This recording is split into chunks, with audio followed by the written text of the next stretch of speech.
Geger, bermunculan orang dengan pengakuan heboh dan mengejutkan menjadi korban penipuan Reza Herlambang bersamaan dengan viral dan comeback-nya Reza Herlambang setelah 12 tahun menghilang dan vakum dari panggung musik.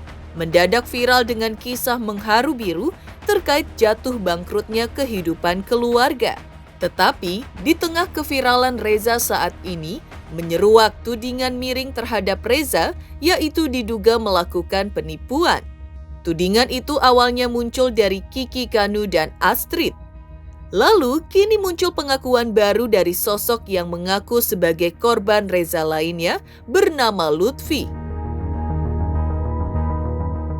Ia mengungkap bahwa kejadian itu terjadi pada tahun 2010. Menurut Lutfi, kasus dugaan penipuan itu membuat Lutfi mengalami kerugian dengan nominal cukup besar yang efeknya Lutfi menderita hingga saat ini. Bahkan, Lutfi mengungkap bahwa seseorang sempat berniat bunuh diri akibat menderita kerugian yang besar. Benarkah Lutfi mengungkap bahwa ada benang merah pada semua pengakuan para korban Reza?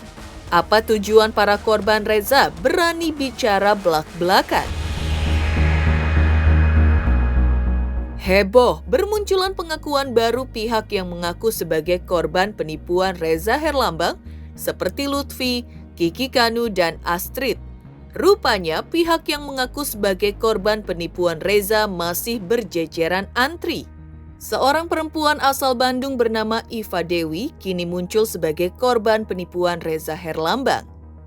Iva mengaku ketika itu dirinya pernah membeli lagu karya Reza hingga 1 album dan orang tuanya menitipkan uang untuk mempromosikan lagu untuk Iva, namun tak kunjung dipromosikan. Bahkan ujungnya perekonomian keluarga Iva jatuh bangkrut di titik nol hingga hidup di rumah kontrakan di Jakarta demi bertahan hidup. Lantas benarkah Iva sudah ikhlas dengan apa yang terjadi dengan Reza Herlambang di masa lalu? Geger, berbagai tudingan miring kepada Reza Herlambang telah melakukan penipuan. Lalu Reza pun dituding menjual kesedihan supaya viral. Reza Herlambang membenarkan jatuh miskin dari status sebagai anak sultan yang hidup mewah punya segalanya, mobil sport hingga emas hingga berlian. Tapi kini Reza kehilangan segalanya hingga tinggal di rumah petak dan naik angkutan umum.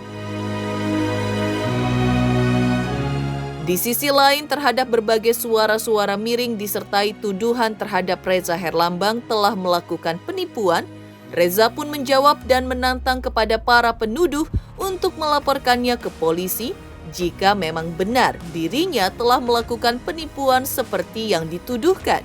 Reza mengaku siap dipenjara jika memang dirinya benar bersalah. Lantas, seperti apa kisah jatuh miskinnya Reza dan keluarga? Pemirsa, bersama Intens Investigasi, kami hadirkan kabar terkini, terpercaya, dan teraktual.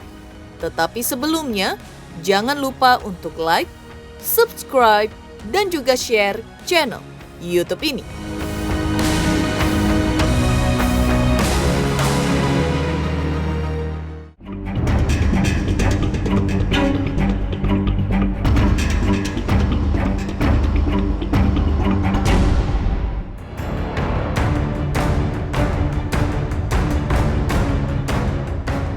Reza Herlambang comeback setelah 12 tahun menghilang dan vakum dari panggung musik. Mendadak viral dengan kisah mengharu biru terkait jatuh bangkrutnya kehidupan keluarga.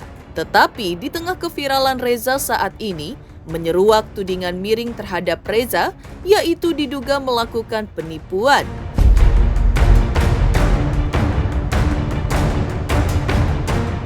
Tudingan itu awalnya muncul dari Kiki Kanu dan Astrid. Lalu, kini muncul pengakuan baru dari sosok yang mengaku sebagai korban Reza lainnya bernama Lutfi. Ia mengungkap bahwa kejadian itu terjadi pada tahun 2010. Menurut Lutfi, kasus dugaan penipuan itu membuat Lutfi mengalami kerugian dengan nominal cukup besar, hingga efeknya Lutfi menderita hingga saat ini. Bahkan, Lutfi mengungkap bahwa seseorang sempat berniat bunuh diri akibat menderita kerugian yang besar. Mungkin nama besar. Ya kita nggak usah muluk-muluk, tahun 2010 tuh medsos nggak terlalu jalan, ya kan? Sebuah harapan kayak misalnya kita mau masuk TV atau apapun yang zaman-zaman dulu, tapi ternyata secara hitung-hitungan, oh jauh banget. Iya, gue nagih kan sebenarnya bukan uangnya awalnya ya. Ini besok mau gimana, kelanjutannya apa? Oh besok ini nggak jadi. Oh ini, oh ini kayak gitu. Jadi ada beberapa parts yang emang kok jadi mulai. Akhirnya gue sama Ben tuh yang kita ngapain ya, gitu. Kita nggak jelas, akhirnya hilang. Akhirnya gue akhirnya menagih soal nominal kan ujung-ujungnya. Kerugian nominal sih ada lah ya. Cukup besar menurut gue. Cukup besar. Jadi kalau buat gue sendiri itu cukup besar. Nilainya ya hitung-hitungannya harusnya dihitung. Cukup besar lah ya, gue gak berani nyebutin ya. Gue pengen masyarakat tahu ada seseorang yang mungkin hampir bunuh diri ya setelah 2014-2015. Keadaan waktu itu tuh memang benar-benar keadaan yang aku sebutnya masa kritis kita 2010 sampai 2013. Sampai sekarang aku juga masih berjuang. Sampai mama sama papa 2010 itu pakai mobil kijang kotak, nggak tahu mobil sewaan dari mana, dia tidur di sebelah rel kereta api, aku tinggal di rumah petakan. Kita makan ditolong waktu itu sama tetangga-tetangga, dan para Hayu waktu itu saya dapat kontrak untuk bikin single. Akhirnya bawa pulang uang, kita makan nasi padang sama-sama. Kalau dibilang mau gila, hampir mau gila, tapi insya Allah alhamdulillah aku masih harus kuat karena melihat kondisi almarhum mama waktu itu sangat terguncang ya, karena beliau yang biasa pakai ajudan, biasa kemana-mana ya dengan fasilitas yang luar biasa, mengalami perbedaan antara langit dan bumi pada saat 2010 itu. Lutfi juga mengungkap bahwa dari setiap pengakuan pihak-pihak yang mengaku sebagai korban yang ia tuding akibat Reza Herlambang, semua memiliki benang merah yang sama. Lutfi mengungkap bahwa dirinya dan sejumlah pihak tersebut telah memberikan dana yang besar kepada Reza Herlambang dengan suatu perjanjian kerjasama. Namun semua berujung sia-sia, hangus menguap begitu saja seperti embun pagi yang tanpa bekas. Bahkan Lutfi mengisahkan kondisi salah satu sahabatnya, Iva Dewi, yang keluarganya sampai diusir pemilik rumah kontrakan di Jakarta. Jadi kalau kalian teman-teman lihat, ada beberapa yang speak up, garisin aja garis bawahnya, benang merahnya apa, kelihatan masalahnya di mana, tanpa gue harus bicara. Gitu. Mungkin masih udah ada juga yang speak up banyak dengan statement, ada juga yang masih belum speak up karena mereka ya udahlah percuma juga gitu. Ada beberapa case juga yang sebenarnya bikin gue rugi gitu loh. Nggak cuma dari nominal uang gitu sih sebenarnya. Dan gue masuk 2012 sampai 2013 dengan dia yang lumayan. Dan ada yang lain. Iva aja itu 2011 kerjasama sampai 2014 dengan nilai fantastis menurut gue. Kenapa gue bicara seperti ini? Ketika dia udah warawiri, ada beberapa, ya contohnya Iva ya, yang hidupnya sampai ini susah, yang parah, yang harus struggle, berjuang, mental, dan lain-lain. Dan lo gak gubris itu. Gue nyelamatin dia karena dia terusir dari rumah yang udah disewa, yang dipercayain sama Reza ya, dan keluarganya ya, udah bayar 2 tahun, ternyata cuma dibayar setahun. Setelah itu mereka saat itu gak punya uang sama sekali, sudah habis-habisan karena semua sudah diserahin dan diminta sama Reza, habis-habisan. Sebenarnya sama saat ini pun akhirnya banyak bermunculan yang DM soal A, B, C, D dan lain-lain. Terakhir ada Kak Astrid juga kan, Kak Astrid udah naik juga di TikToknya. Tapi itu bukan ranah saya untuk bilang itu. Aliando dulu deket banget sama Reza, mungkin anak emasnya. Tapi setelah itu bisa kenapa-napa ya hanya Ali yang tahu. Ini ada apa sih sebenarnya gitu. Tapi ya aku harus menerima bahwa keadaan saat itu kita juga lagi di push banyak orang. Semuanya kita gimana ya, kayak gak ngerti ada apa. Lutfi mengaku berani bicara belak-belakan seperti ini karena ia tidak ingin ada orang lain yang menjadi korban seperti dirinya dan orang lain yang sudah mengaku sebagai korban penipuan Reza Herlambang. Gue di sini mau berusaha untuk supaya nggak ada lagi hal-hal yang senasib kayak gue ataupun Iva dan lain-lain ini. Ada yang belum disebutkan, yang DM gue pun banyak. Kalau gue punya bukti juga, tapi ya itu ranah mereka, bukan hak gue. Gue hanya membela apa yang harusnya dilakukan seperti itu sih. Mungkin bangkrut di 2010-nya, tapi nextnya setelah itu dia nggak susah. Dia dapat banyak dari talent-talentnya. Udah dari dulu udah ada kok yang laporin. Jadi kalau pemirsa atau netizen bilang kenapa nggak dilaporin, kenapa nggak dari dulu, itu semua sudah diproses, udah dijalankan gitu. Tapi mungkin Tuhan ngasih waktu ini untuk beberapa orang yang akhirnya berani untuk speak up, minimal didengar aja. Selama ini aku terbebani oleh pertanyaan Reza kemana aja selama ini, Reza ngapain aja. Aku nggak mau takutnya nanti jadi pertanyaan banyak pihak bahwa aku nggak mempertanggungjawabkan apa yang sudah aku capai di dunia musik tentunya.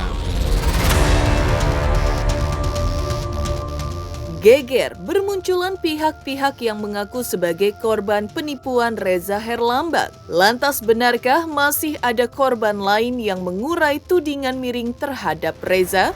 Pemirsa Intens investigasi. Jangan lupa untuk like, subscribe, dan juga share channel YouTube ini. Jangan lupa saksikan Intens 3 kali sehari. Jangan lupa like, comment, and subscribe.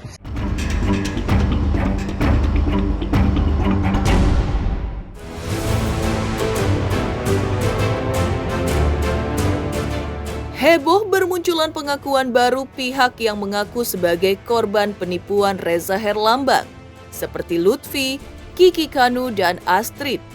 Rupanya pihak yang mengaku sebagai korban penipuan Reza masih berjejeran antri. Seorang perempuan asal Bandung bernama Iva Dewi kini muncul sebagai korban penipuan Reza Herlambang. Ketika itu, Iva mengaku dirinya pernah membeli lagu karya Reza hingga 1 album dan orang tuanya menitipkan uang untuk mempromosikan lagu untuk Iva. Namun tak kunjung dipromosikan. Bahkan ujungnya perekonomian keluarga Iva jatuh bangkrut hingga titik nol. Hingga hidup di rumah kontrakan di Jakarta demi bertahan hidup. Ya teman-teman, jadi nama yang sudah disebutkan itu benar, itu nama saya Iva, saya dari Bandung, dan saya pernah menjadi salah satu artis di bawah naungan RH Management. Dan saya ingin membenarkan dengan adanya cerita yang sudah beredar, saya juga pernah membeli lagu sampai 1 album, dan orang tua saya juga menitipkan sejumlah uang untuk promo lagu-lagu saya, tapi tidak dijalankan dengan benar, yang mengakibatkan hidup saya dan keluarga saya jatuh. Dan mungkin saat ini saya dan keluarga sedang berusaha untuk bangkit lagi dari nol demi bertahan hidup di Jakarta. Hidup menderita di Jakarta akibat keluarganya jatuh bangkrut yang ia tuding penyebabnya Reza Herlambang. Mengaku sudah mengikhlaskan yang sudah terjadi dalam hidupnya dan menganggapnya sebagai pelajaran hidup yang sangat berharga baginya ke depan. Tetapi, Iva mengaku keberatan dengan cerita yang dikisahkan Reza terkait kehidupan keluarganya yang kini viral di jagat maya, sementara Iva dan banyak temannya juga mengalami kegetiran hidup akibat ulah Reza Herlambang. Saya di sini hanya ingin berbagi cerita kepada teman-teman dan membenarkan kejadian yang sudah menimpa hidup saya. Mungkin gak hanya saya, ada juga yang pernah mengalami kejadian yang sama dengan saya, yang keberatan dengan cerita beliau, cerita hidup beliau yang sudah bisa warawiri di media. Sedangkan ada saya dan teman-teman yang lain yang pernah dirugikan oleh beliau, dan saya juga kenal dekat dengan keluarganya. Saya sudah mengikhlaskan yang sudah terjadi di hidup saya. saya anggap sebagai pelajaran hidup yang sangat berharga. Saya sangat bersyukur beliau masih sehat, masih baik-baik saja, masih bisa menceritakan kesedihannya. Tapi mungkin saat ini, kalau boleh, saya dan kami semua juga ingin menceritakan kesedihan dan kerugian kami selama ini. Tak hanya Iva Dewi yang mengurai kisah getir merugi puluhan hingga ratusan jutaan rupiah dengan iming-iming dipopulerkan oleh Reza Herlambang, pihak lain yang juga bicara belak-belakan, Kiki Kanu dan Astrid. Kiki menguak bahwa Reza melakukan sederet dugaan penipuan yang membuat Kiki Kanu merugi hingga nyaris 1 miliar rupiah. Terkait kisah sedih Reza mengenai keluarganya jatuh bangkrut, Kiki menuding bahwa Reza hanya menjual drama keluarganya untuk meraih simpati publik. Ya, ini momen yang saya tunggu nih Reza muncul emang gitu, karena saya udah lama nyari-nyari dia. Semua akses saya di blok dari media sosial sama WhatsApp 7 nomor tuh di blok. Nah tiba-tiba dia muncul kan. Gimana caranya saya bisa menghubungi dia kan nggak bisa. Akhirnya saya berbicara di sini gitu untuk mengungkap yang selama 8 tahun ini saya pendem. Deal lagu yang kata dia menurutnya jawaban dari lagu Syahrini. Deal harga 60 juta, akhirnya oke, aku bayar, tapi 1 tahun nggak kelar-kelar itu lagu. Tapi Reza sendiri ini tidak mempromosikan sama sekali sesuai dengan kesepakatan. Malah dia ya ada nipunya, ada minjemnya, ada mintanya ke saya gitu, hampir 1 M. Itu yang buat Rezanya doang ya. Yang buat rasanya doang, yang dimakan sama dia bener-bener, yang ditipu, diminta, dipinjem hampir 1 M. Kalau buat keluarganya saya ridho lillahi ta'ala. Lu jangan menjual cerita sedih gitu loh, seolah-olah duit lu habis buat keluarga. Janganlah kayak gitu. Saya kasihan juga ngeliat Kiki Kanu, dan apa yang diucapkan Kiki Kanu benar. Saya tahu menjadi berita media, Reza begitu dikagumi, orang empati, dia struggle banget, seorang yang bisa menutupi kesusahan, kesulitan, anak yang soleh, anak yang baik, berbakti sama orang tua. Buat saya nothing, karena saya tahu saat dia mendapatkan uang untuk pekerjaan yang saya arahkan untuk ke satu tempat, itu dia malah pergi ke Singapura, dia malah hura-hura. Nangis gak saya? Tapi karena kerja keras saya, terus kemudian kerja keras saya ditumbangkan oleh seorang Reza Herlambang. Dan tiba-tiba orang banyak membenci saya di satu lembaga, di mana lembaga itu dia percayakan sama saya. Geger, Kiki Kanu dan Astrid yang membongkar pengakuan menjadi korban penipuan Reza Herlambang. Seperti apa tanggapan Reza atas tudingan miring pihak-pihak yang mengaku dirugikan oleh dirinya? Pemirsa Intens Investigasi, jangan lupa untuk like, subscribe, dan juga share channel YouTube ini. Semuanya jangan lupa saksikan Intens sehari 3 kali guys. Jangan lupa di subscribe, like, dan komen. Mantap!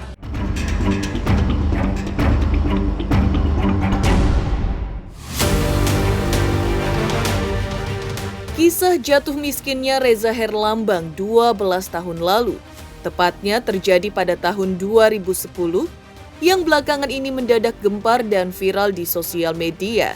Reza juga mengungkap bahwa saat dirinya terbelit kondisi sulit puluhan tahun lalu hingga tinggal di rumah petakan di kawasan Pamulang, ia pernah ditolong Raffi Ahmad dan Yadi Sembako, di mana Raffi dan Yadi Sembako mau meminjamkan sejumlah uang kepada Reza, meski hingga saat ini belum juga dikembalikannya. 2010 itu keluargaku mengalami sebuah peristiwa yang cukup luar biasa berat sih buat aku dan keluarga. Kita mengalami kerugian, istilahnya bangkrut lah, jatuh miskin. Sampai saat ini keadaan kita sih alhamdulillah sudah mulai membaik, tapi masih dalam keadaan survive. Memang kejadiannya tuh cepet banget, dan aku juga nggak habis pikir ya, maksudnya nggak mengerti keadaan sesungguhnya itu sebenarnya kenapa. Karena kondisi mamaku juga mentalnya agak terganggu, terus papa juga menyelesaikan beberapa urusan-urusan. Jadi memang aku waktu itu bertiga, aku, papaku sama mamaku tinggal di rumah petakan. Itu 2010. Dari kebangkrutan yang kita alami, akhirnya aku kan punya nomornya cuman Raffi waktu itu, Pak Yadi Sembako. Aku bilang, Pak Yadi, Resa mau pinjam uang berapa, 5 juta rupiah. Aku nggak cerita untuk apa, pokoknya ada penting banget. Gak lama aku pinjam lagi sama Raffi karena nominalnya belum mencukupi. Aku pinjam lagi sama Raffi.